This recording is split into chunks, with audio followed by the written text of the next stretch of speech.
You look at your inbox and see 3 half-finished online courses. You glance at your bookshelf and count 7 different subject areas. You open your notes app and find fragments of brilliance scattered across business ideas, creative projects, and technical skills you swore you'd master. And then comes that familiar wave of anxiety, pause, not because you can't commit, but because you want to commit to everything.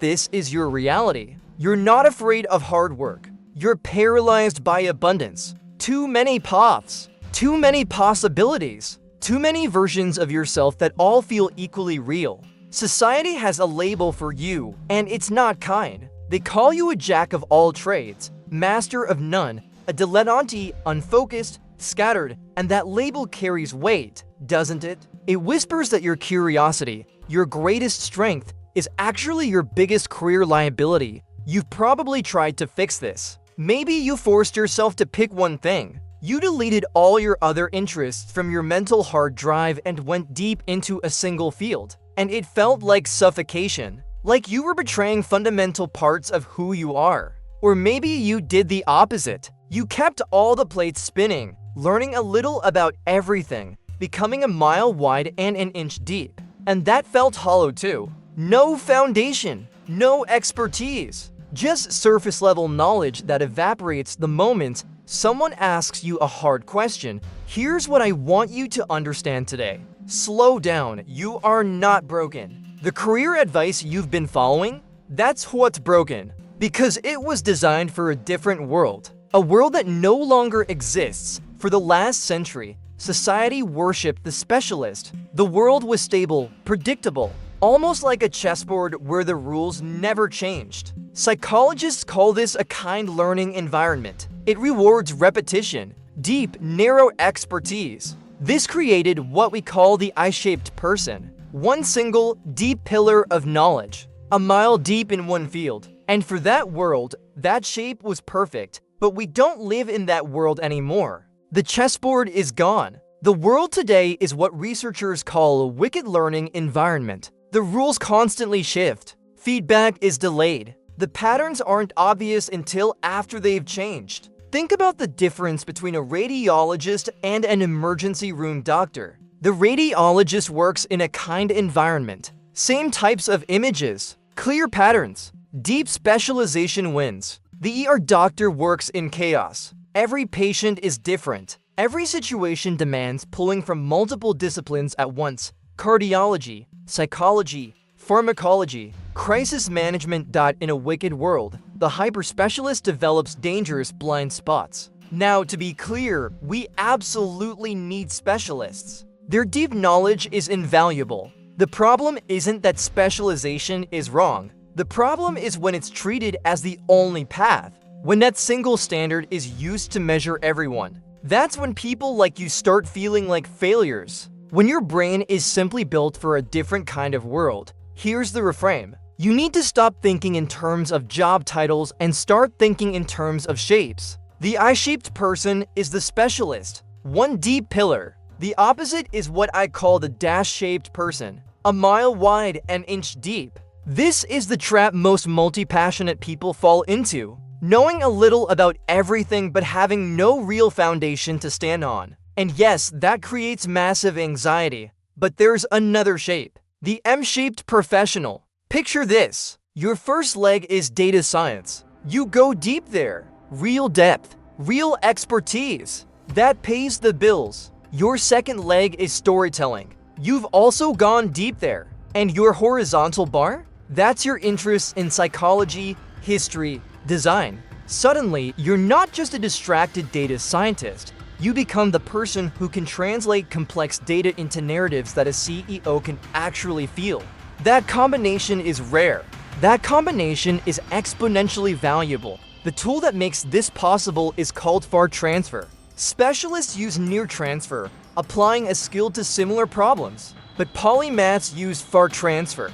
They see the underlying structure in one domain and apply it to something completely different. A person who understands how tree roots branch might suddenly redesign a company's database architecture. A musician who grasps harmony might look at software code and see a more elegant structure.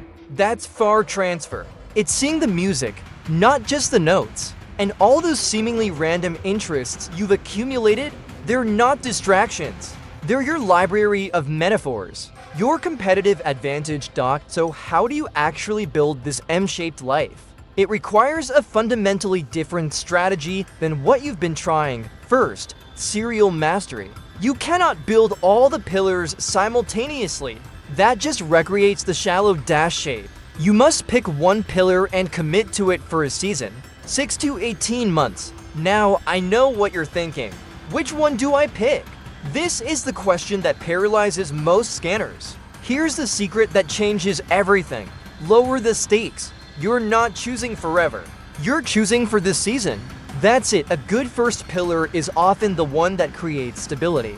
The one that can become your foundation while you build the others. Or it could simply be the one with the most energy around it right now. Pick one. Give yourself permission to pour focus there.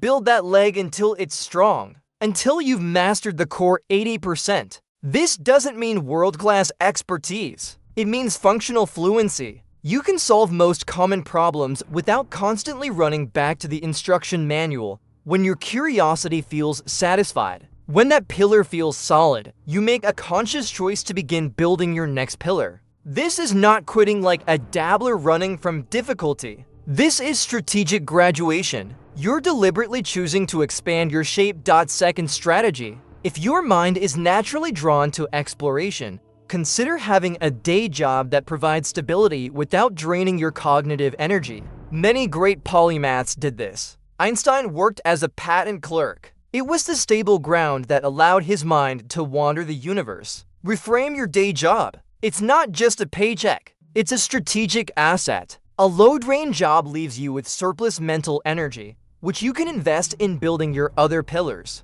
A high-passion, high-stress job might sound exciting, but if it consumes 110% of you, there's no room left for the exploration your brain craves. Final piece. You need an external system. Your brain is a high-output idea factory, but your working memory is a small workbench. If you don't move finished ideas off that bench, there's no room to build new ones. When you get fascinated with medieval architecture for a week, take notes. Put them in a simple system like Notion or Obsidian. Then let that obsession go without guilt. 3 years from now, when you're working on a web design project, you might stumble upon those old notes and realize the structure of a cathedral is exactly what this website needs. But that only happens if you capture the dots so you can connect them later. You are not a dilettante lacking discipline. You are a scanner, a potential polymath.